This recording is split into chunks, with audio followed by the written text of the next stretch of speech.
Адам амал жасагандан мурда, бир иш кылардан мурда максатыны коюшу керек да. Эгер инсан максатыны туура койсо, анан артынан ишини жасайт да. Эгер инсандын максаты туура эмес болсо, ишин да туура эмес жашайт да. Эгер максаты туура болсо, иши дагы туура болот. Тагыраак айтканда, сахаба радиаллаху анхумдар дүнүйөлүк иштерини жасап отуруп жаннатка кирип кететилер да. Тилекке каршы бүгүн ушундай бир алсыз доор болду, ыйман алсыз доор болду. Ибадат жакшы амалды жасап жатып да бейишке киришиңе коркунуч бар да. Эмне үчүн десе, кылып жаткан ибадат жакшы амалдарынан дагы максаты туура болбой калышы мүмкүн да. Ошол үчүн пайгамбар алейхиссалату вассалам айтканда, ат-таҗирус садук ал-амин ма'ан-набийин ва-сиддиқин ва-шухада. Аманатчыл, чынчыл соодагер пайгамбарлар менен, чынчылдар менен, шейиттер менен деген. Кыяматта пайгамбарлар менен, чынчылдар менен, Абу Бакр Сиддиқиндер кирет. Шухада, шейиттердин даражасына базардагы соодагер аманатчыл жана чынчыл болсо жетет экен да. Тагыраак айтканда, базарда соода кылып отуруп, ошол жерден да жаннат курса болот. Бир адам мечитте отуруп да дозок куруп алат экен да. Өкүнүчтүүсү ушул экен да, адамдын ички дүйнөсү таза эмес болсо, ал мечитте дагы, умрага барып дагы, Мекке Мединага барып дагы, ажылыкка барып дагы дозок кура берет экен да өзгөчө. Ал эми ички дүйнөсү таза инсан базарда жүрүп дагы өзүнө жаннат кура берет экен да. Эмне себептен десе, себеби сахабалар базарга барганда акчаны, байлыкты максат кылбайт экен да. Сахабалар базарга барганда Алланын ыраазылыгын максат кылат эле биринчи. Мен базарга барамын, Аллах уруксат берген иш, ошону жасаймын, ошону жасаганда Аллах менден ыраазы болсун. Эми Аллах ыраазы кылыш үчүн соодагер болсо эмне кылат? Туура соода кылат. Алланы ыраазы кылуу үчүн баргандыктан соодасында чынчылдык болот, аманатчылдык болот да. Эгерде базарга байлык топтоймун деп бара турган болсо, анда чын сүйлөсө болбойт, анда аманатчыл болсо болбой калат да. Ошондуктан бир сахаба базарга барды. Соода кылып баштады. Чоңоюп бир жыл убакыт өткөндөн кийин аябай баягы соодасы жүрүп, буюмдары көбөйүп, өнүгүп кетти сахабачы. Бир күн эле жаап баштады базарынчы. Жанындагылар айтты, сеники жакшы болду, аябай сонун болуп жатпайбы? Бүт клиенттериң көбөйүп кетти, адамдар сага көп келип жатат. Эмнеге сен жаап жатасың? Биз жапсак болот, банкрот болуп жатабыз. Сен неге мындай жаап атасың десе, баягы сахаба айткан экен. Мен бул жака байыйын деп келген эмес элем. Бир мажлисте олтурсам пайгамбар алейхиссалам айтты эле. Ким саткан буюмуну кайра алып келсе, ошону кабыл алса, акчасын азайтпай, дал ошол бойдон кайтарып берсе. Икала деп коет шариатта, сатып алды бирөө бир нерсени, кайсы бир себептерден кайра кайтарып жатат. Ошону кайра алып, ошол берген, мурдагы берген бааны ошол бойдон кайтарып бере турган болсо, ошол икала дейт да. Ким ошондой кыла турган болсо, жаннатта ак берметтен болгон касыр болот деп айтты. Кээ бир риваяттарда мужаваф деп коет, кирпичтен тизилип курулган эмес, бир чоң ак берметтин ичи тешип жасалган болот да. Эми ал бермет чоң болот, ал жаннатка кирген адам бизде мына келбет менен кирбейбиз. Ал жака жаннатка киргенде Адам алейхиссаламдын келбетинде киребиз. Жаннатка кирген адам кичине рахат алыш үчүн чоңураак болуш керек. Мынау келбет менен кирсеңиз, бир алманы жеп тоюп каласыз. Калган алманы жей албай карап отура бересиз. Аттын курсак чоң болгондо деп арман болуп калат. Ошол үчүн Аллах Таала жаннатка киргенде адамдын келбетин чоңойтуп берет, Адам алейхиссаламдын келбетине. Анан жегенде биз Адам алейхиссаламдын келбетини кээ бир уламалар айтат, баягы чыканак менен өлчөгөндө, мен мындай метр менен айтканда 30 метрге 3,5 метр деген сөз да. Бир фура. Канча тонна батат ичиге? 25 тонна батат. Эми 25 тонна алма жесең, алма жегендей болосуң да. Ошол үчүн не кылат? Жаннатка барганда Аллах Таала не кылат? Эми ошончолук чоң адам кылып жаратып койсо, ошол кире турган бир берметтин ичи тешилип жасаса канчалык үй болуш керек? Бул дүйнөдөгү үйлөр өзүбүздөн канча чоң болот, эми жаннаттын үйү канча бийик болуш керек? Ошол касырды элестетет дагы сахаба эмне кылат? Базарга барат дагы бирөө кайра буюмун алып келсе, ошону алсам экен деп бир жыл соода кылат. Эч ким алып келбейт да. Себеби бардык чынчылдар соода кылып атат. Бардыгы алдабайт. Бардыгы туура айтат. Жакшыны жакшы дейт, жаманды жаман дейт. Айнып келген эч ким жок, алдапсың деген эч ким жок. Бир жыл өткөндөн кийин бирөө алып келген экен да, мынауну алып коюңузчу десе, сүйүнгөн бойдон акчасын берип, баягын алат экен, дүкөн жаба баштады. Негизи болду, мен ишим бүттү, мен берметти жаннаттагы ак берметтен болгон касырга жеттим мен дейт. Максат жаннат болду, бирок дүйнө көбөйүп кетти да. Жаннатка жете турган адам базарда соода кылып жатат, аманатчыл. Жаннатка барам деп жалган айтсаң болбойт да. Кыянат болбойсуң. Чынчыл болуп, аманатчыл соода кылып жатканда жаннаты да курулду, дүйнөсү да көбөйдү да. Кээ бир учурда бизнесмендердин, соодагерлердин ою мындай болот экен да. Кичине соода кылып акчаны көбөйтүп алып, үй сала коеюн дейт экен да. Сахаба жаннатка касыр салганды ниет кылды. Бул дүйнөнү ниет кылды да. Барат экен да, базарда соода кылганда эмне кылат? Эми кайсы жол менен болсо акча алыш керек болот. Эми чын сүйлөбөй калат. Чын сүйлөсө адамдын нафсисиге, көзүгө ушундай көрүнөт. Чын сүйлөсөң банкроттой көрүнөт. Бир буюмду сизге канчага түштү десе, 2000 сомго түштү деп айттыңыз. Бирок 1000 сомго түшкөн ал. 2000 сомго түштү деп туруп не кылып атат? Алдап берип атат. Бул арам болду, бирөөгө кыянат кылдыңыз. Алла берекесин алып коет. Сумма келди 2000, бирок береке кетти да. Баягы 2000 кая кеткен таппай каласыз барыпчы. Эмне кылат? Мусулман сумма менен жашабайт. Мусулман береке менен жашайт. Ыймансыздар сумма менен жашайт. Алар чоң сумма карабаса, кармабаса болбойт. Мусулмандар аз сумма болсо дагы береке менен жашайт. Ошол үчүн эмне кылат? Эгер байышты максат кылып базарга барса, байыбайт, банкрот болот. Бүгүн ишенбесеңиздер, базардагы аябай жакшы соодагерлерге барып акча сураңыз бербейт. Өзү дагы карыз калган. Өзүнүн товарын сатса, карыздан кутула албай калат. Ошол үчүн базарда карыздан кутулуш үчүн соода кылып отурат. Эмне үчүн? Себеби ал инсандын соодасында аманатчылдык, анан чынчылдык болбой калды да. Аманатчылдык деген эмне деген? Кыянат кылбаса, чынчыл жалган сүйлөбөсө. Соодагер, караңыздар, базардагылардын бардыгы алдап жатса, бир чынчыл соодагер турса, кыйын да. Бардыгы алдап сатып атса, сен чын сүйлөсөң албай тургандай көрүнөт, кетип кала тургандай көрүнөт. Мисалы, кытайский товар турат.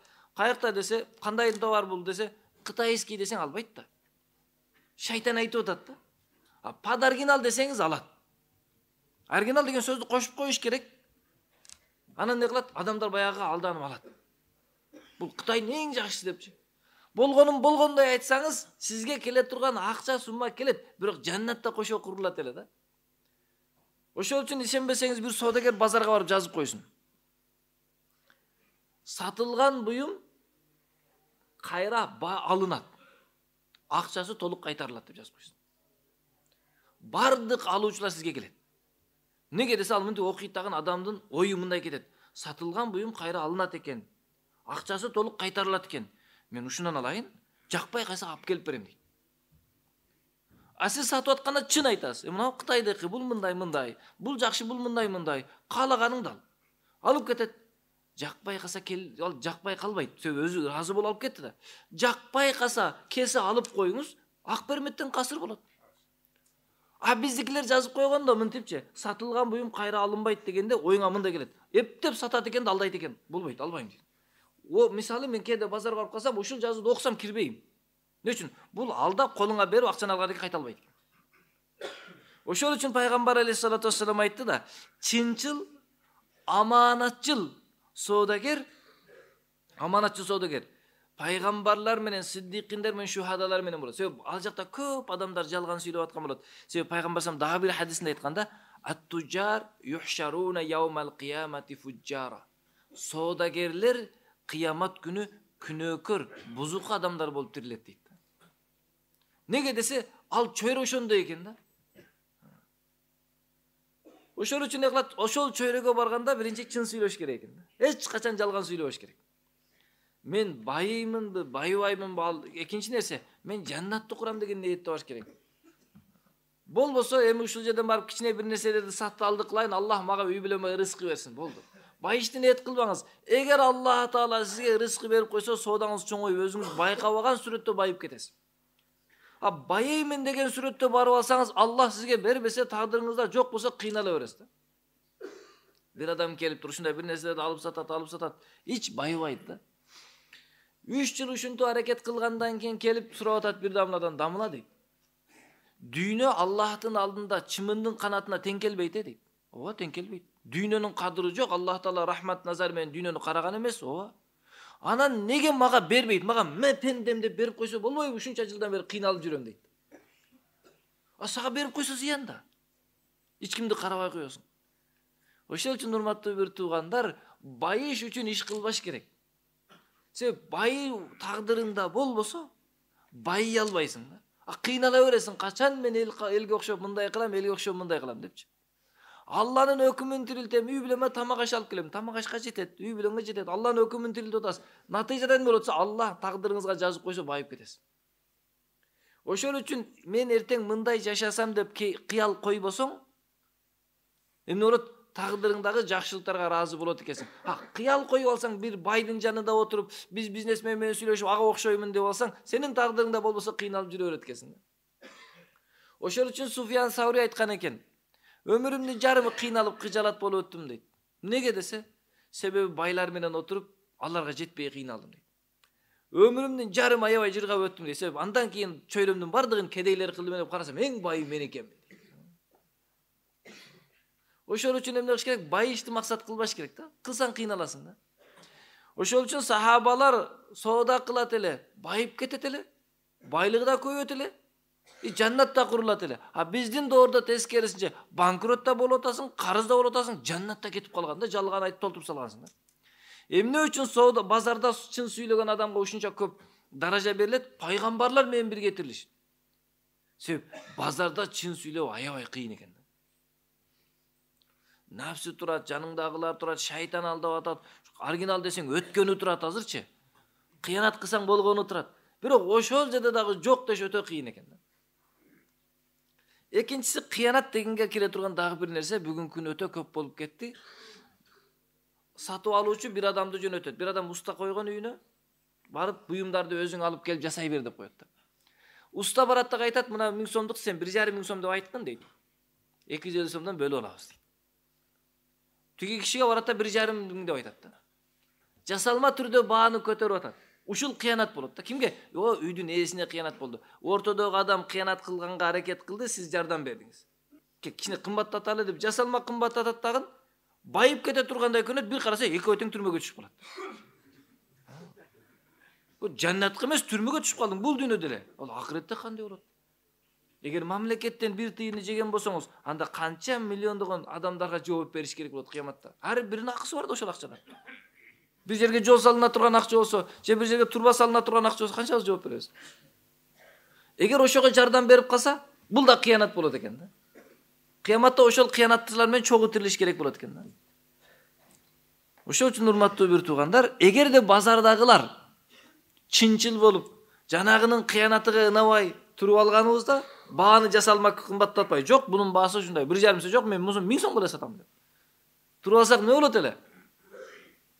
Адамдар не кылат? Мамлекеттин акчасын жей албайт эле. Бардыгыбыз чынчыл соодагербиз. Ошол үчүн чынчыл соодагер болуш өтө кыйын болгондуктан, аманатчыл болуш базарда туруп кыйын болгондуктан, пайгамбарлар менен, сиддикиндер, чынчылдар менен, шейиттер менен бирге тирилип кыяматта бирге болот деген маана ошол да. Ошол үчүн соодада чынчыл болгон адам сүймөнчүктүү болот. Бир өлкөгө бир канча мусулман соодагерлер барат да. Соодагерлер барат дагы соода кылып баштайт. Максаттары ошол өлкөгө дин жеткизүү болот. Бирок алар барып дават кылып баштабайт. Себеби алар ыйманды түшүнбөйт, динди түшүнбөйт, мурда болуп өткөн окуя. Анан барат дагы соода кылат. Саткан нерселерин адилеттүү кылып, так кылып, үстүнө бир аз кошуп берип, аягы бир убакта таразадан алдамай чыгып кетпедиби? Ошондой кыйбай таразага кошуп берип, аябай жакшы соода кылып баштаганда элдин баары ушул 5-6 өтүп кетет да. Башка соодагерлерге эч ким барбай коет. Бардык эл ушунан алганда, башка соодагерлер арызданып падышага барат да. Мына адам 5-6 биздин сооданы тартып алды. Башка жактан келген адамдар кууп жүгөргөн десе, падыша кууганы келгенде эл айтат да. Буларың алдамчы, а булар чынчыл. Ошол үчүн биз чынчылдардан соода кылып атабыз деп падышага куудурбай коет да. Элдин баары буларды сүйгөндөн кийин анан дин үйрөтөт аларга. Анан аларды мусулман кылат да. Ошол үчүн пайгамбар алейхиссалату вассаламдын бир хадисинде келет, базарга кирип базардын дуасын окуса канча сооп болот? Миллион сооп болот. Дагы миллион күнөө кечирилет. Анан миллион даража көтөрүлөт. Эмнеге мынча жөн эле зикир? Мешитке кирсеңиз жөн эле сүннөт да, анча сооп берилбейт да. Мечитке кирип атып дуаны окусаңыз, мечиттин дуасына анча сооп берилбейт. Бирок базарда ошол дуаны окусаңыз, базардын дуасына эмне канча көп сооп берилет? Миллион сооп берилет, миллион күнөө кечирилет, миллион даража көтөрүлөт. Себеби мечитте баардык Алланы мактап атат. Субханалла, субханалла, алхамдулилlah. Сиз деле мактап атасыз да. Окшош да, баардыгы окшош эле. Эч ким жалган айтып жаткан жок. Баардыгы намаз окуп атат, Кур'ан окуп атат. Баары эле чынчыл да. Эч ким кыянат кылып жаткан жок. Баары эле чын эле иш кылып отурат.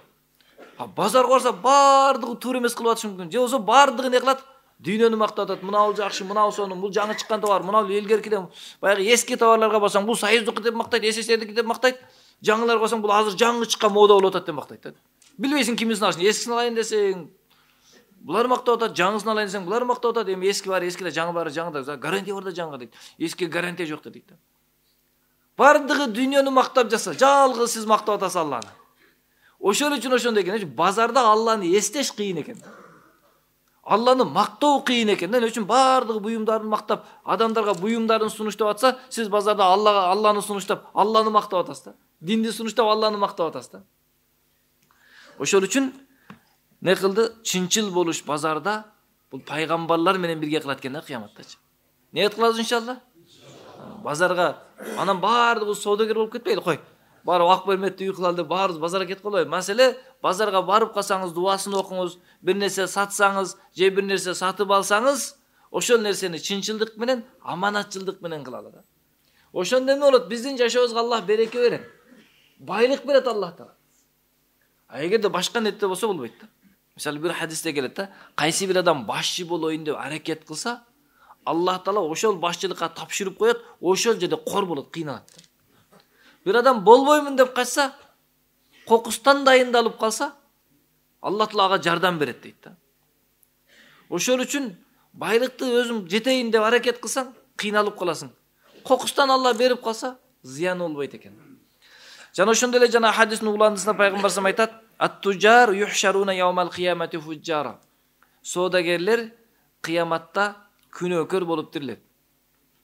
Илля бирок кайсы адамдар таква болсо, ва барра жакшылык кылса соодагерлигинде, ва садака чын сүйлөсө, таква болуп, жакшы соода кылып, чын соода кыла турган болсо, чынчыл боло турган болсо, бул инсандар кыяматта күнөөкөр болбойт. Эми ошондуктан караңыздар, бүгүн биздикилер эмне кылган?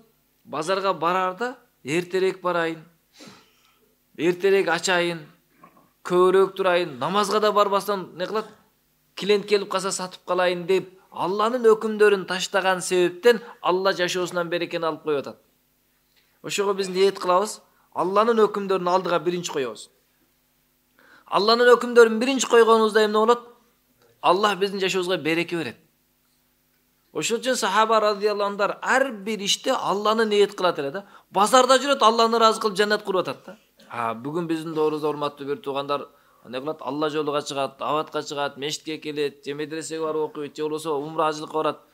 Бирок ошол жерде туура эмес ниетте барган себептен элкөсүн же жана башка, же ошол жерге барып туруп элдин акысын сактабагандыктан, элдин акысын төбөлөп гыйбат, ушак кылгандыктан, жала жапкандыктан ал мечиттин ичинен да дозок кетип калышы мүмкүн да. Эмне үчүн десе, адамдын ниети базарга барганда туура эле максат, Алланы ыраазы кылайын деп, жашоосу да туура кетти да. Мешитке келгенде не кылды? Алла ыраазылык үчүн келбей, башка максатта келди, бузуп кетти да. Өзүнүн жашоосун бузду, башканын жашоосун да бузду да. Аллах Таала баарыбызды чынчыл соода кылганга, аманат менен соода кылган мүмкүнчүлүк берип, пайгамбарлар менен бирге кылган болсун. Ошого ниет кылыңыздар, базарга барганда бизнесмен болуш шарт эмес бул үчүн. Базарга барганыңызда чын сүйлөңүз, аманатчылык менен сатыңыз, аманатчылык менен алыңыз. Сиз картошка сатасыз, эгер бизнесмен болсоңуз, эч болбосо будай сатасыз, же помидор, дыйканчылыгыңыз бар, же чарбаңыз бар, бир нерсе сатасыз. Ошону чын сүйлөңүз. Бир нерсе сатып аласыз, аманатчылык менен чын сүйлөп сатып алыңыз. Мана ошондой жаннат куруп алсаңыз болот да. Бани Исраилден бир окуяны айтылат да.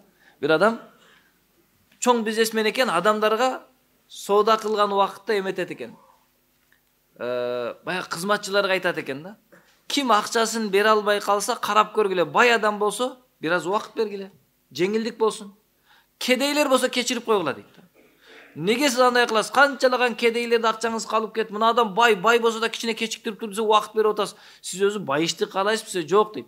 Мага Аллах Таала байлык берди эле, ушул байлык менен эл менен мамиле кылам, элге жеңилдик кылам, элдерге кечирип коем. Bir күн дагы мен жалгыз калганда, муктаж болгондо Алла мени кечирип, жеңилдик берип койсо экен депчи. Ошондо эмне деди? Ошол адам кечирилип, Аллах Таала тараптан ал адам өлгөндө айтылган экен да. Sen elderge жасаган мамилеге өзү биз татыктуураакпыз. Sen адамдарды кечирдиң, муктаждарды. Сенин эң муктаж мезгилиңде эч кимиң жок, караңгы көрдө, кабырда эч ким жок калган убакытта сени биз эми жардам берип сени кечире турган учур келди деп Аллах кечирген экен да. Ошол үчүн адамдарга кандай мамиле кылсак, Аллах бизге ошондой мамиле кылат. Аллах баарыбызга амал кылганга мүмкүнчүлүк берсин.